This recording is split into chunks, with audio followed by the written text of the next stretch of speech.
చిత్తూరు జిల్లా పెనుపూరు మండలంలో నారాయణస్వామి వ్యతిరేక వర్గం నారాయణస్వామికి ఈసారి ఎమ్మెల్యే టికెట్ ఇవ్వొద్దంటూ నినాదాలు చేస్తూ ఓ కార్యక్రమాన్ని చేపట్టారు.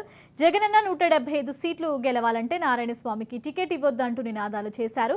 ఆయనకి టికెట్ ఇస్తే ఖచ్చితంగా ఓడిస్తామని నినాదాలు చేశారు. నారాయణస్వామి ఏ ఒక్కరోజు కార్యకర్తల కష్టాలను తీర్చలేదన్నారు.